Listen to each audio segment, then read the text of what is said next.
Welcome to the Everyday Matters podcast, a show from NetSmart. Everyday Matters is about the opportunity we have to make a difference. Our collective, cause-connected mission is about impacting healthcare in meaningful ways. We seek to provide a place to share stories about the progress being made, how to overcome challenges, and ideas to inspire. Each conversation is about the work being done and the opportunity before us. Whether it's about advocacy, awareness, or challenging stigmas, we know that together anything and everything is possible. Let's get into the show where we learn from yesterday in pursuit of tomorrow. Here, we all work to ensure every day matters. The following episode contains sensitive topics, including mental illness and suicide. We want to acknowledge that these discussions can be triggering for some listeners.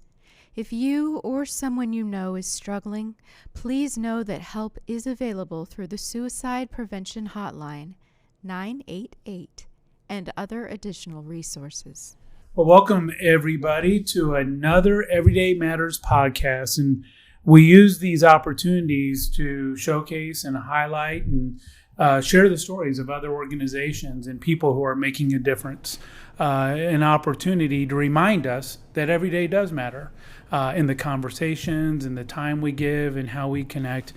And today, I'm not just saying this, but I do have a special guest because Linda is a colleague of mine and we first crossed paths back in 2013. I think we would both say it was a bittersweet connection, and we'll talk a little bit about that. And we're going to have hard conversations today in a little bit, but also point towards how you take some things that find you in life and you make the best of them and you make a difference. And that's really what Everyday Matters is all about. Yeah. It's about making a difference. And I think sometimes the answers we're looking for begin within. And I think, Linda, you represent that as much as anybody I know. And I've seen you navigate hard and challenge and shown us how to find your way through it.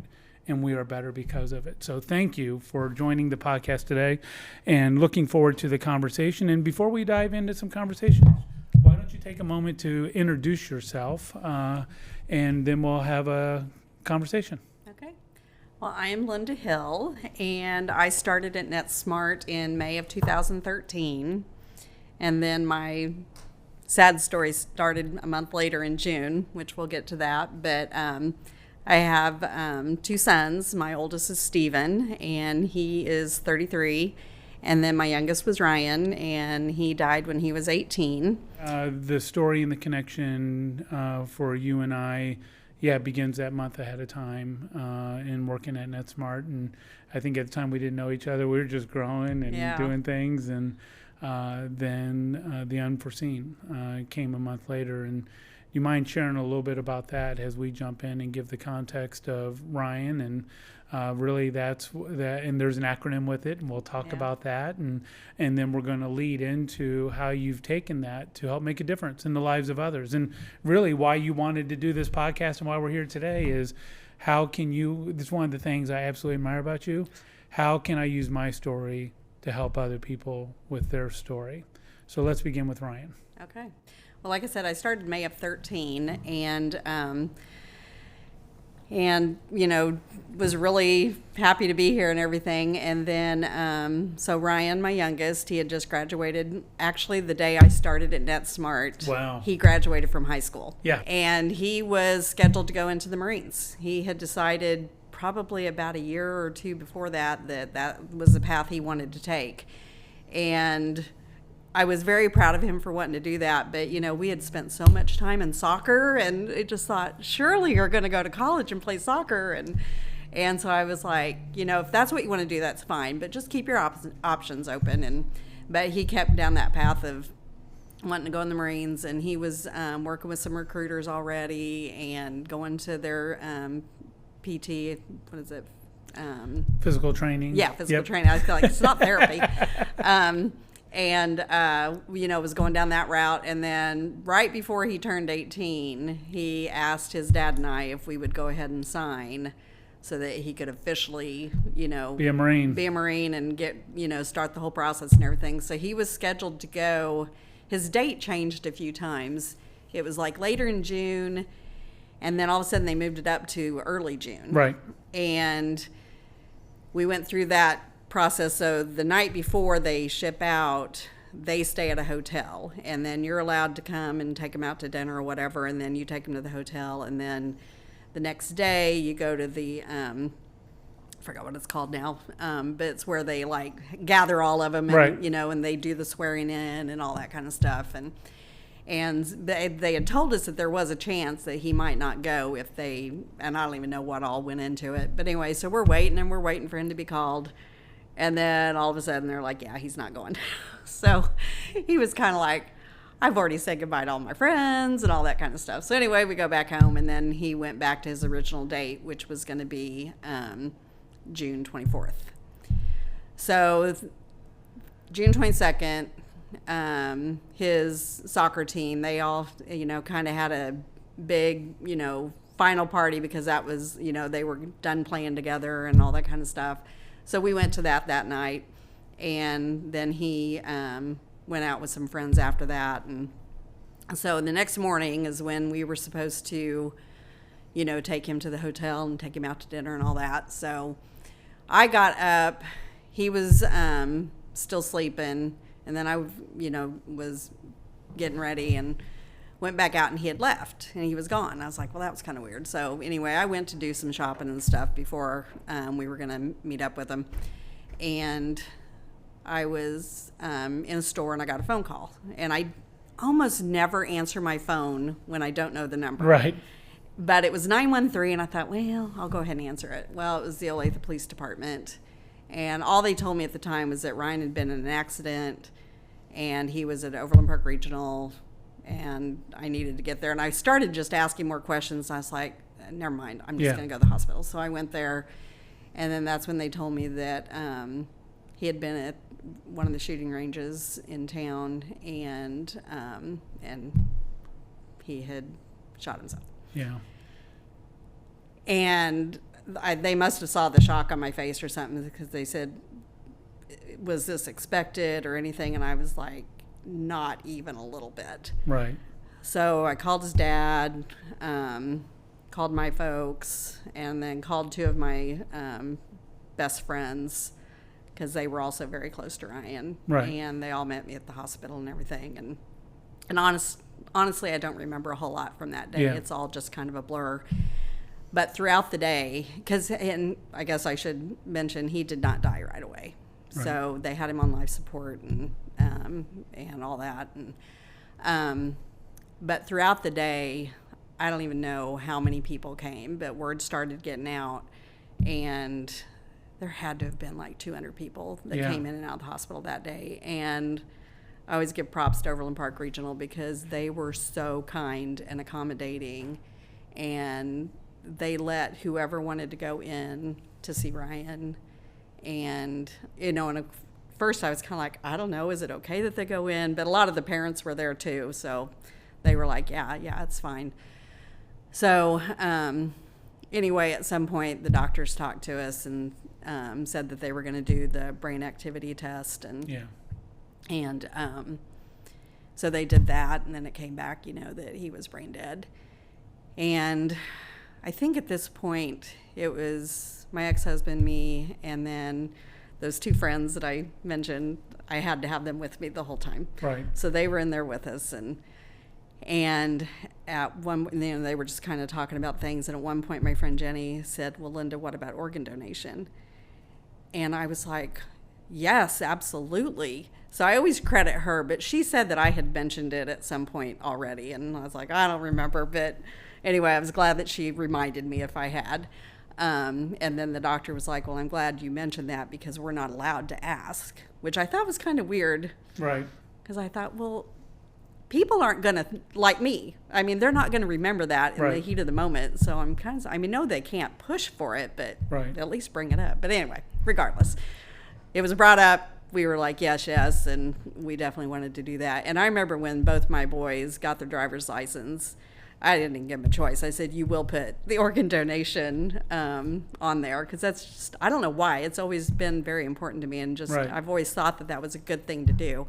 And loved by many. I mean, I remember that week, my perspective on it different than yours, and that's part of why we're here today. Is I know one of the passions you have is to help other parents out there who may find themselves in a similar state and how you navigate forward. And I remember that week when we first learned. I remember going to the vigil, the candlelight that evening at the high school, and there was so many people who showed up, and even the sky. You and I still share these photos. That night, there was just something special about that night, as we were all walking through what happened and how we find our way forward. And I remember the service and saying goodbye through all those things. And, I know when we talked about doing this podcast, and you've done a couple films on this and a couple short videos, and we'll share those links out there, both on the organ transplant and just also on the story. And we just went through Mental Health Awareness Month, and you're very active in suicide prevention and those types of things. And that's really what today we want to talk about, is how you navigate forward through that. And as a parent, you've chosen to lean in and press into these things on doing that. And I'd like to pick up that from there. And I think we first begin with R.Y.A.N's name is also an acronym. Yes. And that's where you and I connected first afterwards, when you said, I want to do something and I want to find a way to make a difference. Yeah. And NetSmart had Everyday Matters, and it was a perfect fit for how we were going to do that. So let's start with that. Okay. Let's share with everyone R.Y.A.N's acronym, and has in your process, you're walking through dealing with an immense amount of grief. As parents, you received a phone call. If all parents are candid, we don't ever want to get. Yes. And it's one of the biggest things we all worry about when we get those calls. Do I answer this, or where's the number? As you exactly said, and for whatever reason, you knew you should answer that call that day. And then watching you navigate forward and finding the strength and the courage, but most importantly, the generosity to share your story has been absolutely inspiring to me. And you have reminded me what community and connection and friendship's all about. And yeah, we may work together. We may work on hard things and solve things. But the things we remember is when we're there for each other when it matters most. And so you began with the acronym of R.Y.A.N. So why don't you share that? Okay. And then let's share what the early days look like. Because it ties to R.Y.A.N's story and soccer. And in many ways, you were helping his friends through this event find their own healing and navigating that grief as well.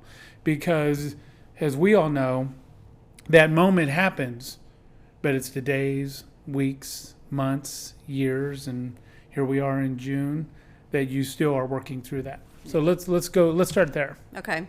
Well, the acronym, one of my other friends, who's also a Jen, she's the one that came up with it, and it's Remember You're Always Needed. And it was just so perfect because, I wish R.Y.A.N did remember was needed. He was needed by all of his friends and us. But she came up with that really early because one of his friends' stepdad worked for Adidas at the time, and he had shirts made up that the boys that spoke at the service. I remember. And there was like 10 of them. Yeah. They all had the shirts that had the R.Y.A.N down the side and then the Remember You're Always Needed. And that's always kind of been like the whole theme. And let's underscore that theme, because in the midst of, we know the challenges have continued around what would people call, Tim DeWeese, our local mental health director, would call it a loneliness epidemic that we find ourselves in. We know the statistics of suicide have not been good, especially in youth, and it's been a challenge. You picked that theme for a reason. Let's really underscore that theme, because I think in the age of social media and busyness and connections, we have all these connections that somehow define us, but we still find ourselves isolated. Yeah. Why are you passionate about that theme? Well, in Ryan's case, and he's a little bit different than your typical suicide story, I guess. He did leave us a letter, and my son actually found it on his computer and called me, and he was like, "Hey, I found this letter." He goes, "It doesn't really answer why he did it." He goes, "But I feel a lot better." And at the time, I was like, "How is that possible? How does it make you feel better if it still doesn't really answer why?" And so when I, finally got to read it, I totally understood what he meant. It was a very loving letter in the sense that he talked about how much he loved his family and he loved his friends and he loved his life, which was like, okay.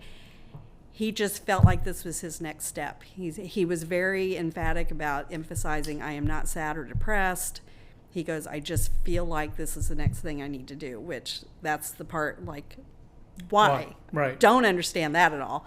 But the love he showed in that letter was very comforting. Right. And so, I don't know. Again, it's just like, Ryan, you were such a big part of so many people's lives. Yeah. And he had to have known that.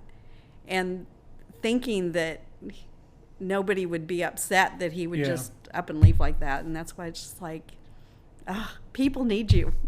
And people need your laughter. They need your energy. They need, and I think life gets hard, and we begin to wire a narrative. And maybe there was more to it that he didn't put in the letter, and he didn't. Yeah, I don't know. I mean, I'll never know. And it's So you picked the theme of remember you're always needed, and it was really to underscore the emphasis, regardless of what's going on, and where that narrative may find yourself, that you are needed, you are loved. And I think in today's society, that's a big time reminder, because we're reminded of all the things we're not. We're told of where we don't fit in, what we don't have, what we should be. Yeah. And it does lead people down a path that isn't always healthy. And so I've always loved that acronym, because if there's one thing we need to make sure that everyone knows in our families, our loved ones, our friends, our community, you're important. Yeah. Community works when we come together. Now you're focused on raising awareness for organ donation. And so going back to the story that we began with, and let's talk a little bit about your passion for that, because you've now have evolved your story and saying, you know what, I want everyone to be aware of this. Can you tell us a little bit about that? Yeah. Okay, so I think, as I mentioned before, I pretty much told the kids they had to be organ donors. And it was probably, it couldn't have been more than a month after Ryan died. I got a phone call, and again, probably at that point was answering about anything, but it was the bone marrow organization or whatever, and I didn't know, but Ryan had signed up to be a bone marrow donor, if need be. And they were just, I guess they do this periodically, they just call people that have signed up just to make sure they're still willing to do that if the time comes and all that. And of course I had to tell him that he had died and they could take him off his list. But that did make me feel better. I was like, this is something he did on his own. Yeah. And that he was willing to do something like that. So not that I worried that he would not have been okay with us donating his organs. I knew he wouldn't have cared. But that was just kind of a nice little, yep, you did the right thing, Mom. And but anyway, so with Ryan, since he was such a strong athlete and he was healthy and everything, it's like he was able to donate pretty much everything. And so they told us at some point during that time that, they had done all the tests and everything. They came back in. It's like, well, happy to say that he's going to be able to donate what we call the Fab Five, which is the heart, lungs, kidneys, pancreas, and liver. And then also like just tissues and eyes, cornea, just anything, we told them to take whatever they, could. And, but, definitely the 5 major organs, he was able to donate. And the way it works is, if the families ever want to connect, you do all the letter writing through Midwest Transplant Network, Gotcha. or whoever the donation site is. Yep. And so, and then they'll send you the letters, Right. or they'll send your letters to whoever, and then you can, and they do that for a while, and then if you guys decide that you actually want to meet, then they'll help kind of coordinate that. Right.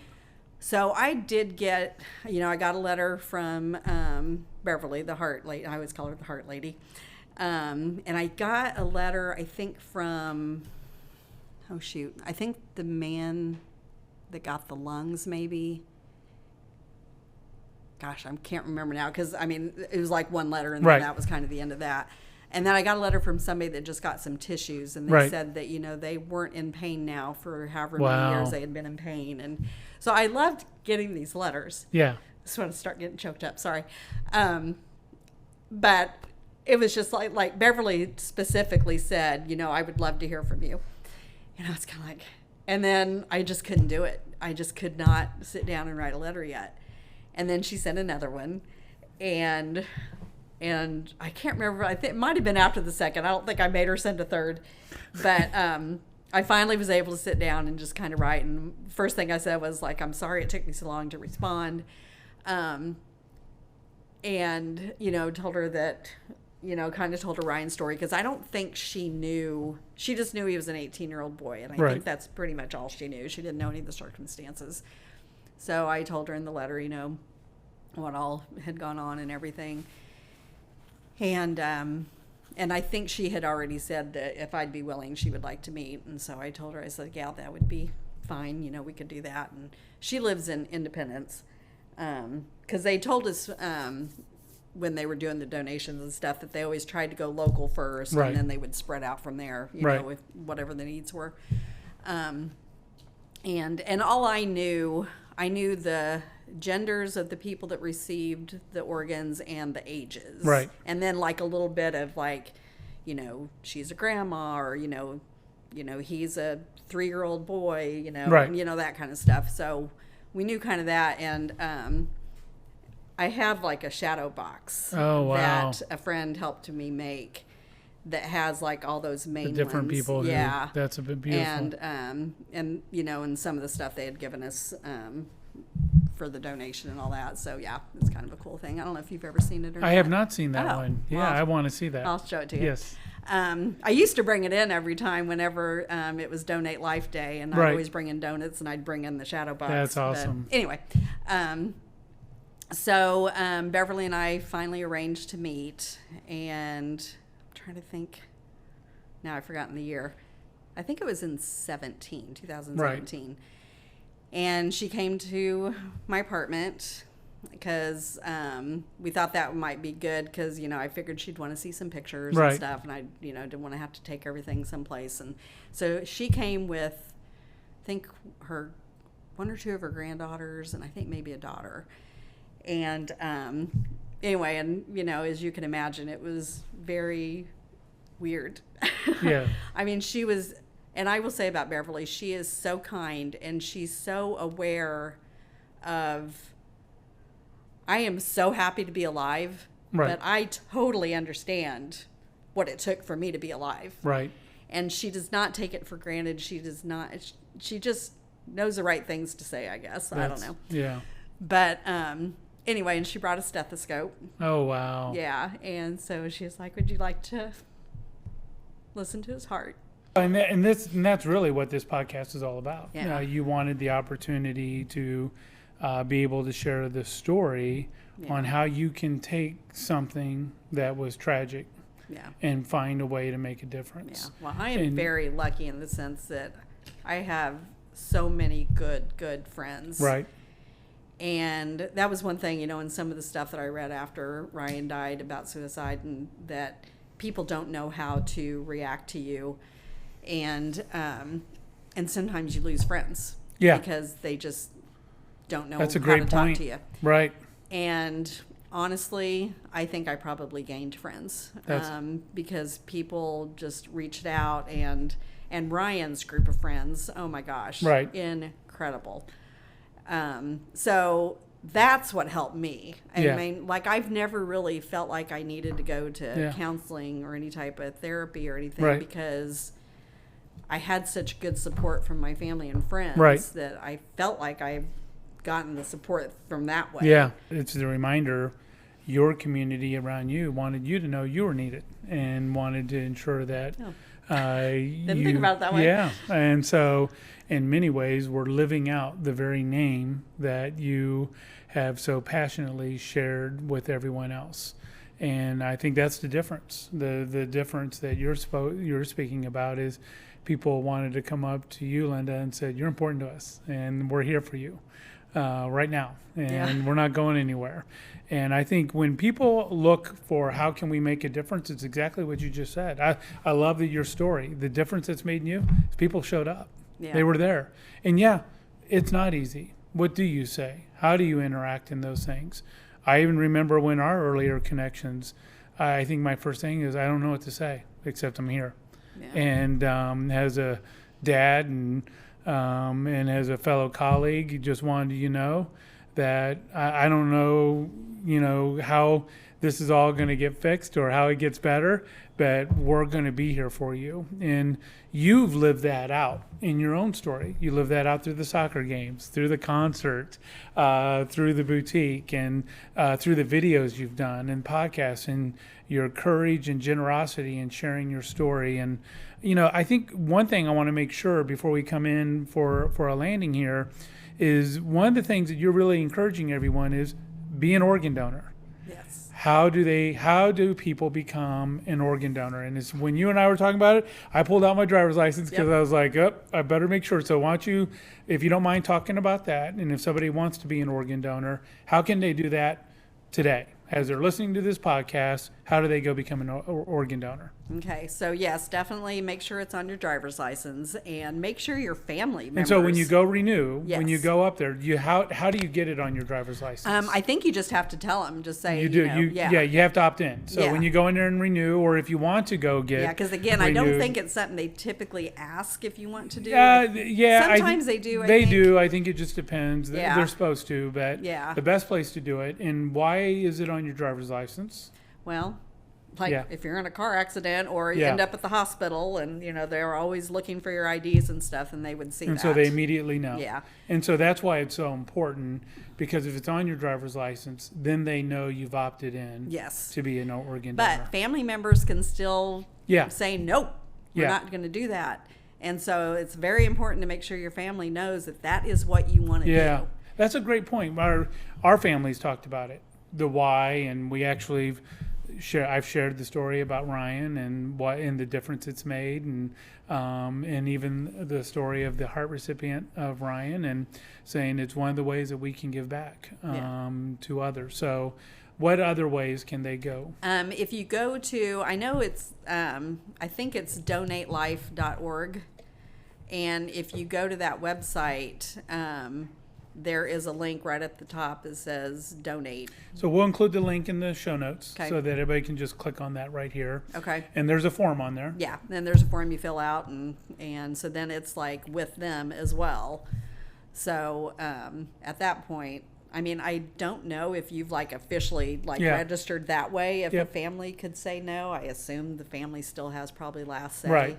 So definitely let your family know and make sure they know what you want. And then just so people understand the need, is there a need for organ donation? Oh gosh, absolutely. Yeah.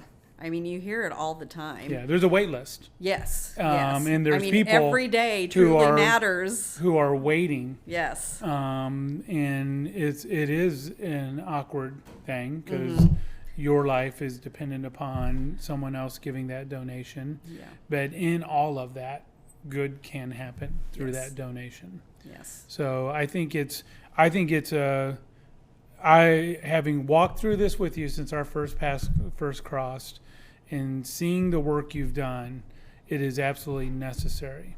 And while we've talked about the awareness and we've talked about remember you're always needed, the community having the conversation and the organ donation, the other thing that you're doing is modeling to other parents who have found themselves in this situation, to the others who are left to reconcile those times, how to find healing and to walk in that grief.